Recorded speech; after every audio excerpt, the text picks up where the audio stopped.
Guys and welcome to Skynomics Academy. My name is Sunil Kumar Yadav और आज हम लोग नए चैप्टर को वन शॉट में डिस्कस करने की कोशिश करेंगे, जो कि लास्ट चैप्टर है आउटकम ऑफ डेमोक्रेसी। हमने बहुत सारे पॉलिटिकल जो साइंस के जितने भी चैप्टर्स थे उनको सही से करने की कोशिश करी, जो कि अपने आप में इंपॉर्टेंट है और आप लोग रिवाइज करके जरूर चलिएगा, इंपॉर्टेंट है भाई आपके एग्जाम पॉइंट ऑफ व्यू से। तो ये भी एक तरीके से आपको देख के चलिएगा क्या है आउटकम ऑफ डेमोक्रेसी। डेमोक्रेसी का मतलब क्या हुआ भाई? लोकतंत्र। लोकतंत्र लोकतंत्र का मतलब वहां पर अगर तीन चीज देखा जाए तो क्या है भाई? भाई द पीपल, मतलब वहाँ इलेक्शन वगैरह होगा तो वो क्या है? डेमोक्रेटिक है। और क्या क्या चीजें हो सकती हैं जो कि एक तरीके से डेमोक्रेसी को बढ़ावा देते हैं। तो यहाँ पर क्या है कि अगर कोई देश डेमोक्रेटिक नेशंस है तो वो एक तरीके से उसका आउटकम कैसा होगा वो इंपॉर्टेंट रोल प्ले करता है, जिसको हम लोग शानदार तरीके से देखने की कोशिश करेंगे। तो सबसे पहले क्या है कैरेक्टरिस्टिक्स ऑफ डेमोक्रेसी, कि डेमोक्रेसी के गुण क्या होते हैं। सबसे पहली बात तो ये है, इधर ध्यान देना है, ठीक है। Characteristics of democracy, characteristics of democracy मतलब डेमोक्रेसी के क्या गुण है भाई। सबसे पहले कि अगर कोई देश ऐसा है कि जहां पर क्या हो रहा है? रेगुलर इलेक्शन हो रहा है। अगर रेगुलर इलेक्शन हो रहा है तो एक तरीके से वो कहाँ है? क्या है भाई? डेमोक्रेटिक नेशन है, ठीक है। दूसरा अगर देखा जाए राइट टू वोट।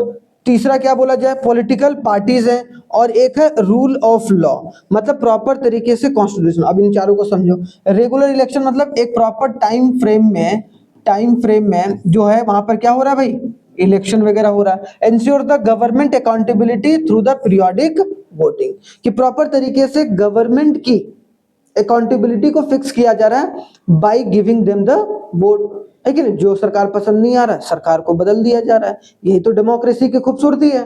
तो डेमोक्रेसी का परिणाम क्या है? परिणाम यही है कि वहां पर रेगुलर इलेक्शन टाइमली बेसिस पर हो रहा है और उसमें कोई भी ऐसा नहीं कि एक बार कुर्सी पर जो आ गया वो कुर्सी को छोड़ना नहीं चाह रहा है, तो वो कभी भी डेमोक्रेटिक नेशन नहीं होगा, ठीक है। जैसे चाइना है, क्लियर, वो डेमोक्रेटिक नहीं है। आगे आते हैं राइट टू वोट, जहां पर अधिकार जो दिया गया है वोट देने का अधिकार और इक्वल अधिकार है, चाहे वो अंबानी वोट करे चाहे वो आम रिक्शा वाला करे, सबको एक ही वोट जो है वो देने की अधिकार है, ये छूट है। तो guarantee the universal suffrage. Universal suffrage का मतलब क्या होता है भाई? यूनिवर्सल सफरेज मतलब a person having the age of 18 और 18 प्लस, उसको क्या है? वोट देने का अधिकार है, ठीक है। यूनिवर्सल एडल्ट फ्रेंचाइज, ठीक है, तो ये भी याद रखना है, ठीक है। जिसमें इसके तहत जो होता है कोई भी सिटीजन एलिजिबल हो जाता है किसके लिए? वोटिंग के लिए, ठीक है। पॉलिटिकल पार्टीज ये क्या करते हैं? Facilitates the political representation and choice. Political party से कुछ नहीं होता है। जब बहुत सारी पॉलिटिकल पार्टी होंगे तो उसमें चॉइसेस जो है वो जनता के पास ज्यादा हो जाते हैं, फिर वो उनमें से अच्छा इंसान को चुन सकता है और वो इलेक्ट करके कुर्सी पर बैठा सकता है जो उसके लिए क्या बनाए? Rule of law. अब यहाँ पर रूल ऑफ लॉ का मतलब uphold the equality and justice under a legal framework. मतलब सिंपल सी बात यहाँ पर ये समझ के चलो कि जहां पर एक प्रॉपर कॉन्स्टिट्यूशन हो और उस कॉन्स्टिट्यूशन के मुताबिक जो चीजें हैं वो बहुत अच्छे तरीके से चल रही हैं, मतलब वहां पर लीगल मतलब इक्वालिटी भी है, क्या है भाई? सब लोगों को इक्वल ट्रीटमेंट भी मिल रहा है, इक्वालिटी है, और जस्टिस भी मिल रहा है। अगर किसी के साथ गलत हो रहा है तो उसकी एक तरीके से जस्टिस भी उसे प्राप्त हो रहा है, मतलब क्या हो रहा है? उसको जस्टिस भी एक तरीके से दिया जा रहा है ना। और लीगल फ्रेमवर्क मतलब कानून के दायरे में चीजों को करने की निर्देश दी जाती है। अगर आप संविधान के हिसाब से नहीं करेंगे काम तो एक तरीके से क्या होगा? आपको पकड़ के जेल में डाल दिया जाएगा। तो ये सब क्या है? अगर बोले जाएगा कि characteristics of democracy, regular election, right to vote, political parties and rule of law. छोटा चैप्टर है, ज्यादा बड़ा चैप्टर नहीं है, ज्यादा नंबर आते भी नहीं, 4-5 नंबर के क्वेश्चन आ जाएंगे इससे, तो उससे ज्यादा आपको दिमाग में लगाना है, ठीक है। तो याद रखना है। आगे आते हैं पॉलिटिकल आउटकम ऑफ डेमोक्रेसी। ये बहुत इंपॉर्टेंट है, ये बहुत इंपॉर्टेंट है। यहाँ पर हमें पॉइंट्स जरूर याद रखने हैं कि आखिरकार पॉलिटिकल आउटकम क्या है ना। पॉलिटिकल आउटकम में सबसे पहले right to choose, citizen freedom to select the leader and influence the decision. क्या सिटीजन के पास ये रहता है कि फ्रीडम, किस चीज का फ्रीडम रहता है भाई? वो एक तरीके से लीडर्स को क्या कर सकते हैं? टू चूज द लीडर, ठीक है, ताकि अपने हिसाब से अपने मुताबिक लीडर्स को चुन सके। ये अपने आप में बहुत बड़ी बात है भाई। दूसरा है participate, citizen involve in the decision making process. होती क्यों होती है? जब अगर कोई ऐसा चीज या फिर ऐसा कोई डिसीजन जो सरकार के द्वारा बोल दिया कि भाई ये वाला जो होगा ये कानून बन गया, अगर वो लोगों को पसंद नहीं आया तो उसके ऊपर क्या करते हैं वो लोग, मूवमेंट करते हैं कि नहीं करते हैं, धरना प्रदर्शन होता है कि नहीं होता है, बिल्कुल होता है। तो फिर लोगों के हिसाब से ही काम करने होते हैं, ये है political outcome of the democracy. देख रहे हो? तो दूसरा पॉइंट हमें पार्टिसिपेशन एवरी इंडिविजुअल्स के वहां पर देखने को मिलता है। अकाउंटेबिलिटी भी होती है, जिसको हमने चुनकर भेजा है, हाँ, जिसको हमने चुनकर भेजा हो टॉप पोजीशन पर, जो हमारे लिए कानून वगैरह बना रहा है, हमारे भलाई के लिए वेलफेयर स्कीम्स वगैरह ला रहा है, वो अकाउंटेबल है। अगर गलत कर रहा है तो हम उसके ऊपर उंगली उठाएंगे उठाएंगे। मतलब government responsibility to its citizen, government की एक रिस्पॉन्सिबिलिटी है सिटीजन के प्रति। तीसरा हो गया। चौथा क्या हो गया? Responsiveness, government commitment to meeting the citizen needs. Citizen की नीड्स को पूरा करने का काम किसका? पॉलिटिकल पार्टीज की, मतलब जो पॉलिटिकल रिप्रेजेंटेशन है, मतलब that is called the political outcome of democracy. Clear बात? रिस्पॉन्सिवनेस, रिस्पॉन्स अगर नहीं करोगे, मान लो मैंने आपको प्रिंसिपल बना दिया स्कूल का, रिस्पॉन्स नहीं करा, गधा जैसा बैठे बस समोसा ठूसे जा रहे हो, तो वो प्रिंसिपल किस काम का? सिंपल सी बात है, अगर हमने कोई लीडर को चुनकर भेजा है और वो कुछ काम धंधा नहीं कर रहा है अच्छे तरीके से, मतलब रिस्पॉन्स नहीं कर रहा है, तो एक पॉलिटिकल डेमोक्रेसी नहीं है, उनको उखाड़ फेंक दिया जाएगा। Mechanism of accountability, system ensure the government accountability and citizen involvement. मतलब क्या? प्रॉपर तरीके से सिटीजन और गवर्नमेंट के बीच में ट्रांसपेरेंसी होनी चाहिए, है ना? क्या होनी चाहिए भाई? ट्रांसपेरेंसी। सिंपल सा मतलब क्या बोला गया कि सरकार कुछ भी काम करे वो जनता को बताए, और उसको बताना उसका धर्म है। ये नहीं बोल सकती कि मैं आपको नहीं बताऊंगा। अगर कोई सिक्योरिटी का मामला है तो अलग बात है, सिक्योरिटी के मामले हर एक बात को नहीं बताया जाता, लेकिन देखो सरकार कोई भी डिसीजन लेती है तो उसको अखबार में छापती है, या फिर उसको अपने वेबसाइट पर, जो सरकारी वेबसाइट है उसके थ्रू न्यूज वगैरह चैनल पर उसको डिस्ट्रीब्यूट करती हैं सारे मीडिया को। क्योंकि हमारा अगर बोला जाए डेमोक्रेसी का ना, देखो डेमोक्रेसी में हमने पढ़ा था भाई, एक होता है लेजिस्लेटिव, एक होता है एग्जीक्यूटिव, एक होता है जुडिशरी, और चौथा जो पिलर है वो क्या है? मीडिया है, जो बहुत इंपॉर्टेंट है। तीन पिलर डेमोक्रेसी का, ठीक है? कानून बनाता है लेजिस्लेटिव, एग्जीक्यूटिव कानून को लागू करता है, जुडिशरी चेक एंड बैलेंस करता है कि वो कानून सही तरीके से बना है कि नहीं बना है, लेकिन वो कानून के क्या फायदे हैं, क्या नुकसान है जनता के लिए, वो बताने की कोशिश कौन करता है? मीडिया। और media is the fourth pillar through which the transparency can be happened in any democratic nation. नहीं पता होती, लेकिन हाँ, जब तक नहीं बताएंगे तब तक कैसे पता होगा? वो जो भी बताएंगे वो मीडिया के थ्रू तो बताएंगे। जैसे लोकसभा राज्यसभा में जो भी बहसबाजी होती है वो लाइव करती है, और उसको कोई भी न्यूज चैनल, जो रजिस्टर्ड न्यूज चैनल है, उसको अपने चैनल पर चला सकती है, कोई दिक्कत नहीं। सरकारी कोई भी खबर आप अपने चैनल पर चला सकते हैं, उसमें कोई भी कॉपीराइट नहीं आता है। अगर मान लो कि मैं प्राइवेट, मैंने अपना वीडियो बनाया, अपने कहाँ डाला? यूट्यूब पर डाला, अब उसको कोई चोरी करके सेम टू सेम और अपने चैनल पर, तो वो कॉपीराइट आ जाएगा, हाँ, तो स्ट्राइक लग जाएगी। लेकिन हम अगर सरकार की कोई न्यूज को लिए हैं और सरकारी चैनल से लिए हैं या सरकारी का वेबसाइट से लिए हैं, तो वो कुछ मना नहीं कर सकते। अगर वो जेन्युइन है तो, अगर मैं उसको तोड़ मरोड़ करके उल्टा पुल्टा बोलने की कोशिश कर रहा हूँ तब एक तरीके से एक्शन लिया जा सकता है, लेकिन लेजिटिमेट है अगर तो कोई दिक्कत नहीं है, ठीक है? चलो आगे देखते हैं। आगे आते हैं, ये समझ में आया भाई outcome of democracy, clear? Political outcome. अब आ जाओ next, accountable, responsibleness and legitimate government. मैंने इसलिए इस तरीके से लाया ताकि आप लोगों को थोड़ा सा, या अब जो इसके बाद ज्योग्राफी का लास्ट चैप्टर, 2 चैप्टर और बचा हुआ है, मिनरल्स वाला, वो चैप्टर हम लोग कल पढ़ेंगे। देखो accountable, responsive and legitimate government, ये तीनों जरूरी है। क्या जी? अकाउंटेबल मतलब उत्तरदायी तो होना चाहिए भाई, कि एक प्रॉपर जिम्मेदार जो है वो सरकार चलाए, वो सरकार का काम है। दूसरा रिस्पॉन्सिव करे, मतलब रिस्पॉन्स करे।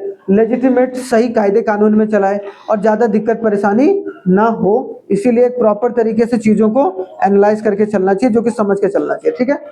आगे अगर देखा जाए, अकाउंटेबल, रिस्पॉन्सिव और एक तरीके से लेजिटिमेट गवर्नमेंट होना जरूरी है भाई। अकाउंटेबल का मतलब कि जिम्मेदार है, अगर रिस्पॉन्स मतलब वो प्रॉपर तरीके से रिस्पॉन्स करना चाहिए, अगर रिस्पॉन्स ही नहीं कर रहा, जवाब ही नहीं दे रहा है, तो एक तरीके से दिक्कत वाली बात है भाई, सरकार कुछ बोल ही नहीं रही है किसी भी मामले को लेकर ये। और लेजिटिमेट, एक कायदे का सरकार होना चाहिए जो हर एक चीजों को एनालाइज करके और सही से स्मूथली चीजों को लेकर चल रहा है। तो यहाँ पर देखो सबसे पहले क्या है, अगर बोला जाए फंडामेंटल आउटकम जो है वो आपको देखने को मिलेगा क्या, ensure the citizen right to choose and participate in the governance.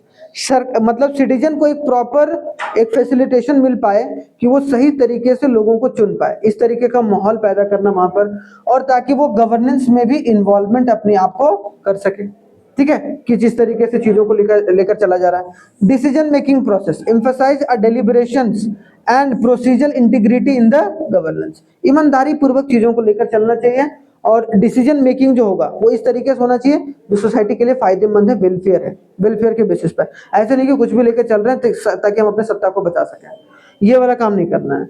तीसरा, सिटीजन की पार्टिसिपेशन भी जरूरी है, मतलब कोई भी अगर डिसीजन मेकिंग किया जा रहा है उसमें जनता से भी राय जो है वो एक तरीके से लिया जाए, या फिर उनका मूड किस तरीके से, उनको भी एक तरीके से देखा जाए, परखा जाए, समझा जाए, जो कि अपने आप में इंपॉर्टेंट है।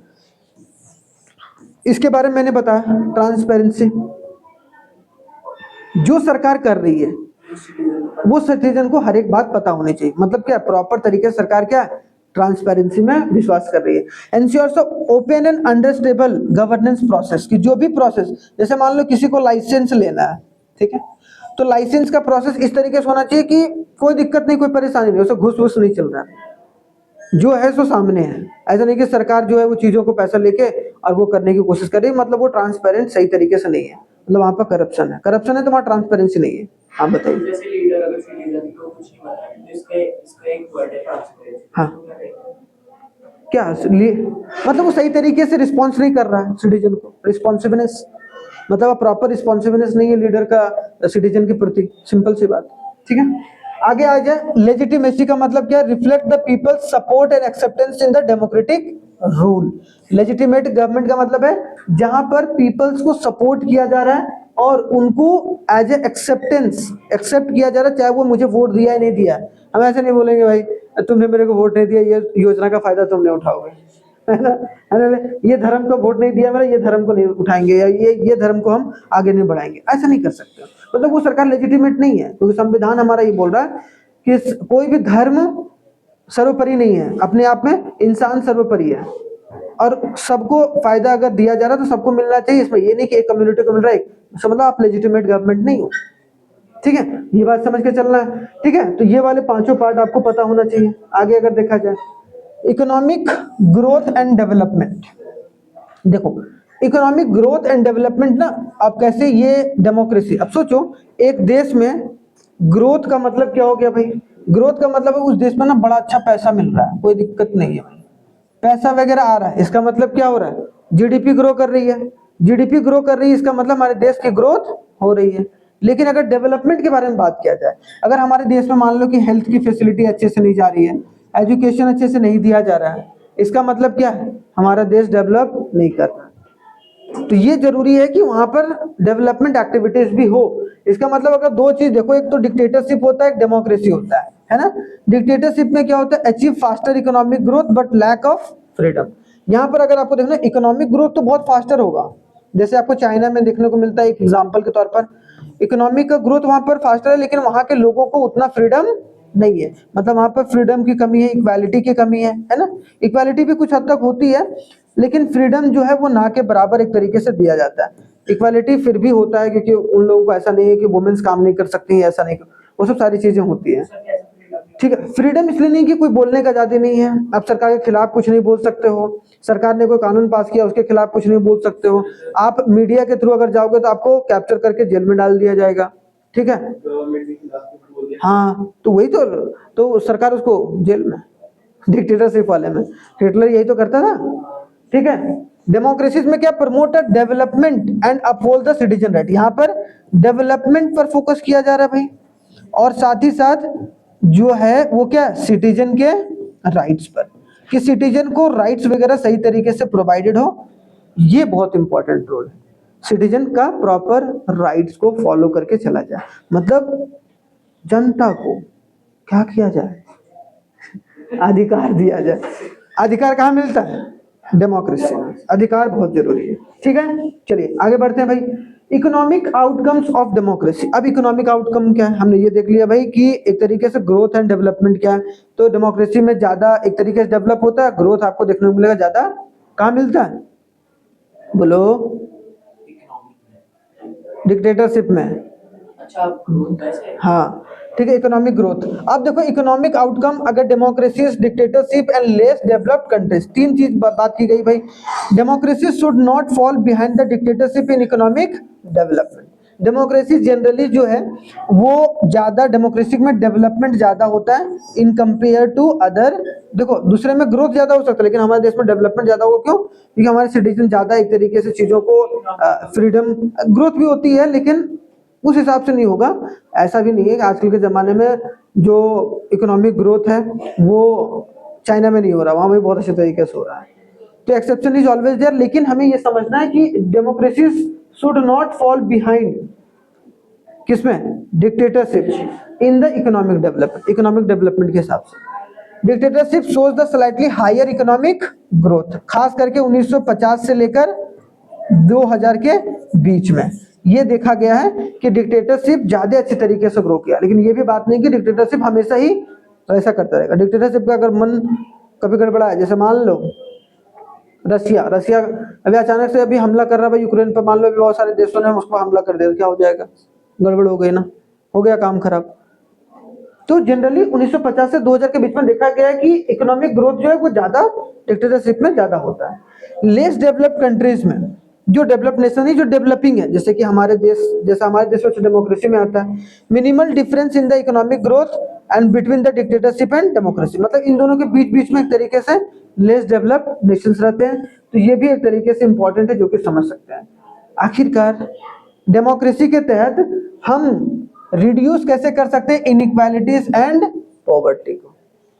देख रहे हो, reduction of inequalities and poverty, गरीबी और जो असमानता है, सबको समान तरीके से नहीं देखा गया या फिर सारे रीजन को सही तरीके से डेवलप नहीं किया था, उनका कैसे reduction. Responsiveness but ineffective policies, responsiveness तो है लेकिन पॉलिसीज उस तरीके का नहीं है जिसके वजह से गरीबी हम लोग एक तरीके से कम नहीं कर पा रहे हैं। Policies are responsiveness but fail to achieve the economic equity. Economic equity का मतलब सारा हमारे देश में हर एक एरिया एक ही तरीके का डेवलप किया हुआ है क्या? नहीं ना। इसका मतलब क्या है कि हमारी सरकार रिस्पॉन्सिवनेस या रिस्पॉन्सिव तो है लेकिन वो सही तरीके से पॉलिसीज वगैरह फ्रेम करके सारे रीजन को नहीं दे पा रही, जिसके वजह से इक्विटी हर एक रीजन में नहीं प्राप्त हो पाया। सिंपल सी बात। Effective democratic governance successfully balance the economic equity and strong government actions, ये वाले ठीक है कि इफेक्टिव डेमोक्रेटिक गवर्नेंस है हमारे देश में, जो कि अच्छी बात है कि नहीं। Equitable but a passive governance, equitable है लेकिन पैसिव है। Economic equity is present but a government response is passive, मतलब ठीक है डेमोक्रेसी सब चीजें बढ़िया है लेकिन यार वो चीज ना लागू नहीं किया जा रहा है जिस हिसाब से करना चाहिए। सरकार को जिस लेवल पर काम करना चाहिए वो लेवल पर काम नहीं कर पा रहे, जबकि इतनी संसाधन होने के बावजूद भी। ये बात इंपॉर्टेंट है। फिर अगर देखा जाए neglected the economic disparity, economic disparity are neglected due to the weak government response. कभी कभी सरकार क्या करती है, इकोनॉमिक की चीजों को नेग्लेक्ट कर देती है, धर्म जात पर चली गई, कभी हवाबाजी में चली जा रही है, इंडिया पाकिस्तान की चीजों पर चली जा रही है। तो उसके वजह से क्या है, सरकार प्रॉपर तरीके से रिस्पॉन्स भी नहीं करती है। हाँ, अगर बीजेपी जो हाँ पार्टी अगर वो कोई पॉलिसी निकालती है, जो भी कांग्रेस के लीडर्स है उन्हें फॉलो करना पड़ेगा। हाँ वो तो सबको फॉलो करना पड़ेगा। अगर आप चाहे एमपी और एमएलए किसी भी पार्टी का क्यों ना हो, अगर सरकार ने वो चीज निकाला है तो आपको ही फॉलो करना पड़ेगा। अगर वो एक्ट बन गया है तो कानून बन गया, वो तो करना ही पड़ेगा। तो ये चार रीजन है जिसकी वजह से या जिस तरीके से हम लोग क्या कर सकते हैं, इनइक्वालिटीज और गरीबी को कम कर सकते हैं। इफेक्टिव डेमोक्रेटिक गवर्नेंस से, ठीक है, इक्विटेबल की गवर्नमेंट को थोड़ा सा और इक्विटेबल तरीके से काम करना चाहिए। नेगलेक्ट जो इकोनॉमिक डिस्पैरिटी किया जा रहा है उसको ना करे, ठीक है। और सरकार क्या है, इनएक्सपेंसिव या फिर रिस्पॉन्सिबल होना चाहिए और जो इनइफेक्टिव पॉलिसी है उसको इफेक्टिव तरीके से लागू करना चाहिए। डेमोक्रेसी एंड डेवलपमेंट, यहाँ पर क्या बोला गया, पहला बात क्या बोला गया भाई, population size and the global condition are international cooperation influence. मतलब क्या है, अगर इन्फ्लुएंसिंग फैक्टर, यहाँ बहुत इंपॉर्टेंट दो चीज बात किया, क्या, पॉपुलेशन का साइज। अगर मान लो एक देश में पॉपुलेशन को कंट्रोल नहीं किया गया तो वो कभी भी डेवलप नहीं हो पाएगा। दूसरा, democratic decision making involves a discussion, कि डेमोक्रेटिक जो भी डिसीजन लिया जाए वो प्रॉपर डिस्कशन एंड डिबेट से लिया जाए, बल्कि अथॉरिटी के थ्रू नहीं। कि ऐसा नहीं कि भाई एक चॉइस होना चाहिए लोगों को, मतलब क्या है कि decision making should be properly utilized. तो पहला क्या हो गया भाई, इन्फ्लुएंसिंग फैक्टर, जैसे कि आपको इंटरनेशनल कॉपरेशन कैसे करके चले, पॉपुलेशन को कंट्रोल कैसे कैसे करके चले, तो उससे हम डेमोक्रेसी के साथ साथ डेवलपमेंट को भी आगे बढ़ा सकते हैं।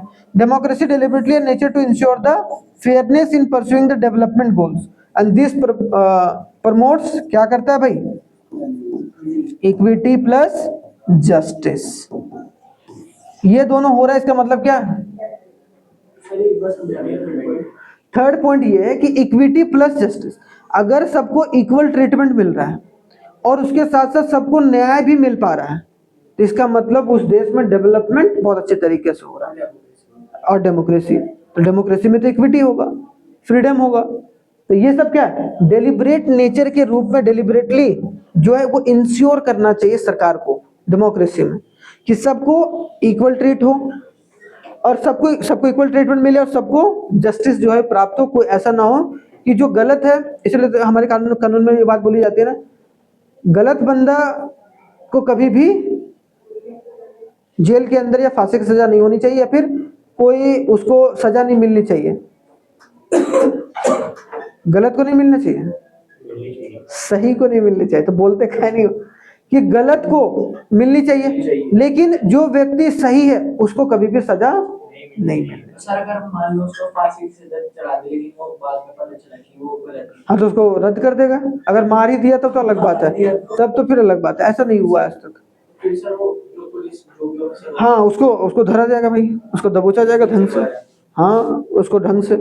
ठीक है, अब देखो सोशल आउटकम ऑफ डेमोक्रेसी, समाज से रिलेटेड सोशल आउटकम क्या है भाई? पहला है कॉन्फ्लिक्ट रिजोल्यूशन। अगर डेमोक्रेटिक अप्रोच देखा जाए, जैसे बेल्जियम और श्रीलंका में एक एग्जांपल के तौर पर, है ना, कि अगर डेमोक्रेटिक अप्रोच देखा जाए, handle the conflict and respect difference. अगर डेमोक्रेटिक अप्रोच क्या है, डेमोक्रेटिक अप्रोच क्या है भाई? कौन, अगर दो लोगों के बीच में झगड़ा हो गया तो दोनों को सलाह मशवरा कराने के बारे में बात सोचेगी भाई कि यार चलो दोनों मान जा भाई, बैठ के बात कर लेते हैं, कॉम्प्रोमाइज हो जाए। ठीक है, या फिर रिस्पेक्ट भी करेगा दोनों के डिफरेंस ऑफ द ओपिनियन को भी रिस्पेक्ट किया जाएगा। ऐसा नहीं बोला जाएगा तुम गलत हो, नहीं, हम आपकी बात को भी सुना जाएगा, दोनों की बात को सुना जाएगा, डेमोक्रेसी है। लेकिन यहाँ federalism reduce the ethnic conflict. वहां फेडरलिज्म से क्या हुआ था, संघवाद को लेकर एथनिक कॉन्फ्लिक्ट को कम किया गया। ठीक है, और दूसरा क्या था, ethnic conflict due to the, simple सी बात, वहां पर ज्यादा बढ़ावा दिया गया, जिसके वजह से वहां पर चीजें गड़बड़ हो गई, कॉन्फ्लिक्ट नहीं सुधरी भाई। कॉन्फ्लिक्ट सुधर जाता अगर वो फेडरलिज्म मान के चलता, और फेडरलिज्म का कॉन्सेप्ट कौन मान के चला, बेल्जियम। ठीक है, और यहाँ पर generally handle conflict with respect difference है। मेजोरिटी रूल अगर देखा जाए, balance with a minority right, यहाँ पर मेजोरिटी रूल नहीं करता है। डेमोक्रेटिक अप्रोच में जो है मेजोरिटी रूल नहीं करता है। ठीक है, और यहाँ पर माइनॉरिटी के भी अधिकार को साथ में लेकर चला जाता है।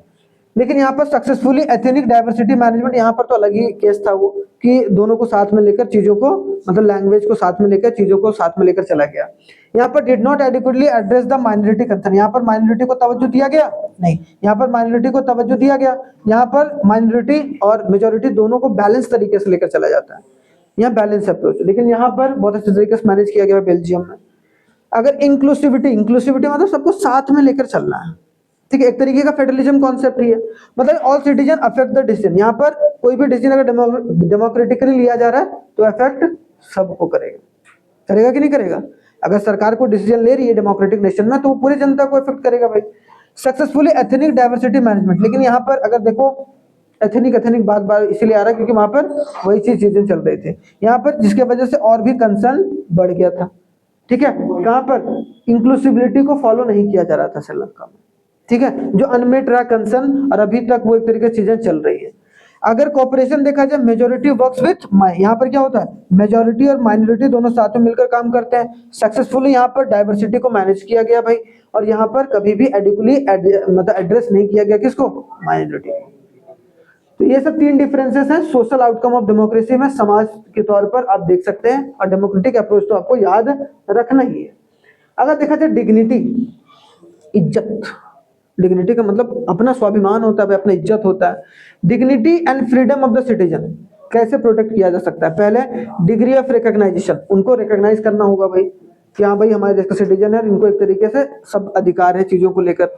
Challenges in recognising the equality, historically challenger in accepting equality, है ना। हिस्टोरिकली अगर देखा जाए मेंस को ज्यादा तवज्जो दिया जाता था, वुमेन्स को कम तवज्जो दिया जाता था, लेकिन अब जो है वो एक तरीके से वुमेन्स को भी अपनी डिग्निटी और फ्रीडम जो है वो धीरे धीरे दी जा रही है, उनको भी एजुकेशन दी जा रही है। इसका मतलब उससे क्या कर सकते हैं हम, डिग्निटी और फ्रीडम ऑफ द सिटीजन को प्रोवाइड कर सकते हैं in a democratic nation. Clear, दूसरा हो गया। तीसरा हो गया individual dignity and democracy, roles of enhancing the personal dignity and freedom. Democracy किस पर विश्वास करता है भाई, कि हर एक इंसान को अपनी जो डिग्निटी, अपना जो इज्जत है उसका और जो उसकी अपनी फ्रीडम है वो उसको प्रोवाइडेड हो। सिंपल सी बात। अगर देखा जाए passion for respect and freedom, मतलब क्या, प्रॉपर तरीके से म्यूचुअल रिस्पेक्ट से हम उनकी पैशन को भी मान के चले। ऐसा नहीं कि हम किसी को बोल रहे कि तुम गलत हो हम सही है, उनके पैशन को एक तरीके से नहीं मान रहे। तो ये सब चीज। Global recognition of principle, world wide acknowledgement of dignity and freedom principles, कि जो भी फ्रीडम एंड प्रिंसिपल्स हैं वो रिकॉग्नाइज किया जाए वर्ल्ड लेवल पर। ठीक है, मतलब आप तो बोल रहे फ्रीडम दे रहे, लेकिन अगर फ्रीडम नहीं दे रहे इसका मतलब क्या है कि दूसरा कंट्री उसको रिकॉग्नाइज नहीं करेगा। तो डेमोक्रेटिक में क्या होगा, रिकॉग्नाइज करके चला जाएगा। आगे देखो चैलेंजेस एंड अचीवमेंट, क्या क्या चैलेंजेस हैं और अचीवमेंट है खास करके कहां पर भाई, डेमोक्रेसी में। Dignity to the women, women को डिग्निटी दिया गया भाई। लीगल एंड मोरल फाउंडेशन और कास्ट इनइक्वालिटी को खत्म किया गया, है ना। अब वैसे भी कभी भी अगर चैलेंजेस है, कास्ट इनइक्वालिटी आज भी एक चैलेंजेस के रूप में देखने को मिलता है कि नहीं, कि कास्ट के बीच में इनइक्वालिटीज बहुत ज्यादा देखने को मिल रहा है। A strong legal and moral support of individual freedom and dignity in the democracy. ठीक है, दोनों जो है फ्रीडम एंड डिग्निटी दिया जा रहा है भाई। डिग्निटी ऑफ वुमेन, अब जैसे कि मैंने बताया आपको 33% जो है वो लोकसभा और राज्यसभा में भी जो है वो दिया गया भाई 2023 के एक एक्ट के अनुसार। ठीक है, तो ये सब सारी चीजें जो है caste democracy empowers the disadvantage, मतलब ये भी चैलेंजेस के रूप में कि कास्ट के इनइक्वालिटीज को कैसे खत्म करें हम भारत में, ताकि जो कास्ट में लोग बटे हुए हैं वो ना बटकर एक यूनिटी के रूप में देखने को मिले, जो कि अपने आप में इंपॉर्टेंट है। आगे अगर देखा जाए expectation and evaluation of democracy, क्या एक्सपेक्टेशन है एक डेमोक्रेटिक नेशन से, क्या मतलब अपेक्षाएं हैं। ठीक है, वो देखो भाई, तो एक देखो क्या है, इवैल्यूएट द परफॉर्मेंस, क्या कंपेयर सिस्टम्स आराम से कर सकते हैं, recognize the rights, engage as a citizen, voice complaints, ठीक है कंप्लेंट्स, और इनहेंस बेनिफिट, रेज एक्सपेक्टेशन, है कि नहीं। अब समझो यहाँ पर क्या क्या बात बोला गया। पहली बात, citizen develop the higher standard of governance, यहाँ पर उसका एक्सपेक्टेशन क्या रहता है कि जो भी सरकार हम चुनकर भेजे वो हमारे लिए बहुत भलाई का काम करेगा। ये क्या है, एक्सपेक्टेशन है किसमें, डेमोक्रेसी से, कि वो कभी भी जनता के साथ गलत नहीं करेगा। दूसरा है evaluate, access how well the democracy meet the expectation, वहां हम इवैल्यूएट कर सकते हैं कि क्या जो पार्टी ने बोला था या जो पॉलिटिकल पार्टी या गवर्नमेंट बोल रही थी वो काम की कि नहीं की, कंपेयर करते हैं हम लोग और सही गलत देखते हैं। फिर अगर देखा जाए यहाँ पर कंपेयर सिस्टम है, इवैल्यूएट और compare, evaluate the democracy against the other government, मैंने बोला भाई यहाँ पर डेमोक्रेसी है वहां भी डेमोक्रेसी, अमेरिका में अमेरिका देखो कितना है और इंडिया जो है वो कितना पीछे है, ऐसे करके हम कंपेयर भी करते हैं कभी कभी चीजों को लेकर। तो यहाँ पर क्या है, एक्सपेक्टेशन कंपेयर का भी आ जाता है भाई, रिकॉग्नाइज, इसलिए सरकार को कभी कभी कंपेयर भी किया था, देखो वहां पर किस तरीके से काम हो रहा है, यहाँ पर काम नहीं हो रहा है। Recognize, understand the values of democratic, democracy की वैल्यूज को भी समझा जाता है वहां पर, मतलब ये एक्सपेक्टेशन है कि भाई जो डेमोक्रेसी की वैल्यूज है उसको समझेगा और उसी के हिसाब से सरकार जो है वो काम करेगी। ठीक है, सिटीजन को इंगेज किया जाता है भाई। ठीक है, वॉइस मतलब express the dissatisfaction and hold the leader accountable, अपनी आवाज आप ऊंची करके बोल सकते हो कि नहीं बोल सकते हो, अगर सरकार ने सही काम नहीं करा तो बोल सकते हो, आपको कोई रोक नहीं सकता। ठीक है, उसके बाद इसमें बेनिफिट है, improve the equality, dignity and decision making, benefit भी ये है कि आप एक्सपेक्टेशन ये चाहते हो कि सबको इक्वल तरीके से ट्रीट किया जाएगा, सबको अपना इज्जत मिलेगा और सबको डिसीजन मेकिंग का पार्ट जो है वो बनाया जाएगा। कुछ पॉइंट्स टू रिमेंबर है जिसको आप समझ सकते हैं, ये तो मैंने ऐसे दे दिया कि डेमोक्रेसी का मतलब क्या होता है भाई, अकाउंटेबिलिटी का मतलब क्या होता है भाई। ठीक है, अकाउंटेबिलिटी का मतलब the principle that democratic government are answerable to the citizen. ठीक है, रिस्पॉन्सिबिलिटी, रिस्पॉन्सिवनेस का मतलब the ability of the government to address the need and demand and expectation of the, response कर रहा है कि नहीं कर रहा, उसके एक्सपेक्टेशन से खरा उतर रहा है कि नहीं उतर रहा, that is called the responsiveness. Legitimate मतलब the quality of the democratic government, कि वह जिस तरीके से हमने सोचा था उस तरीके से काम कर रहा है कि नहीं कर रहा है, ऐसा तो नहीं है कि वो करप्शन वगैरह कर रहा है, मतलब लेजिटिमेट गवर्नमेंट नहीं है। ट्रांसपेरेंसी है कि नहीं, allow the citizen to access, अभी मैंने बताया, information about the government decision making and ensuring the openness. देख रहे हो, तो ये सब चीज आप लिख सकते हो। डेलिब्रेशन का मतलब the process of democratic system involving a discussion and negotiation which में cause a delay but enhance the decision acceptability. Deliberate का मतलब क्या होता है, कभी कभी जानबूझकर चीजों को टाला जाता है, तो उसको टाला क्यों जाता है भाई, क्यों डिले किया जाता है? डिले तो होता है, ठीक है, लेकिन उस कभी भी डिसीजन जब लिया जाएगा तो उसके डिसीजन को, अच्छा डिसीजन को एक्सेप्ट करने में थोड़ा समय लगता है, इसलिए डिले हो जाता है, खास करके डेमोक्रेटिक नेशन में। इसे बोलते हैं न्याय मिलेगा आपको, चाहे वो थोड़ा सा देर, लेकिन मिलेगा। Deliberately you will achieve that justice. Free and fair election मतलब regular election in a democracy where all the citizens have equal opportunity to vote। Simple सी बात है। पब्लिक डिबेट, ओपन डिस्कशन होता है भाई, जैसे कि आपको देखने को मिलता है।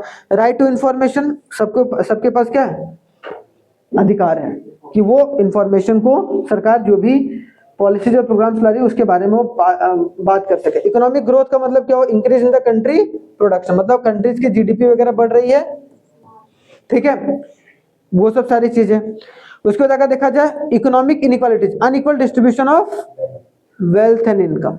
कुछ लोगों के पास बहुत ज्यादा पैसा है, अब कुछ लोगों के पास, तो एक तरीके से उसको गैप को फिल करना किसका काम है, डेमोक्रेटिक गवर्नमेंट का।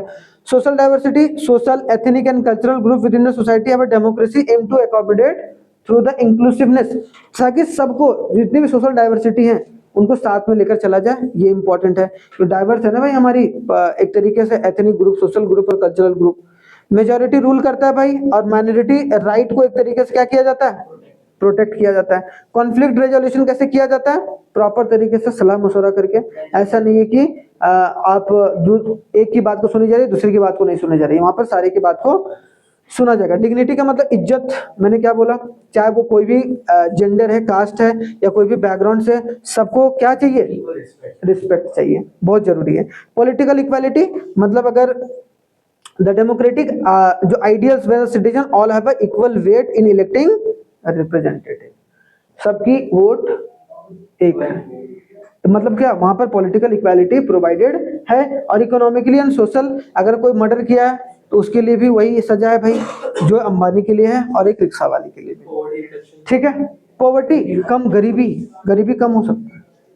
गरीबी कम कैसे होगा, सही तरीके से सरकार अगर पॉलिसी को इम्प्लीमेंट करके, चीजों को एनालाइज करके, एरिया वाइज हर एक को सारी फैसिलिटी प्रोवाइड करा रहा है, जिस तरीके से क्या होगा कि वहां पर गरीबी कम होगी। खत्म तो ना भी तब तक कम होते जाए, धीरे धीरे भी खत्म हो जाए, तो ये बात इंपॉर्टेंट है। ये आउटकम ऑफ डेमोक्रेसी खत्म हो। कल हम लोग मिनरल एंड रिसोर्स है ना कुछ चैप्टर का नाम, वो हम लोग डिस्कस करेंगे, बहुत इंपॉर्टेंट चैप्टर है, ठीक है। थैंक यू वेरी मच, जय हिंद, मिलते हैं नेक्स्ट क्लास में, तब तक आप लोग अपना ख्याल रखिए।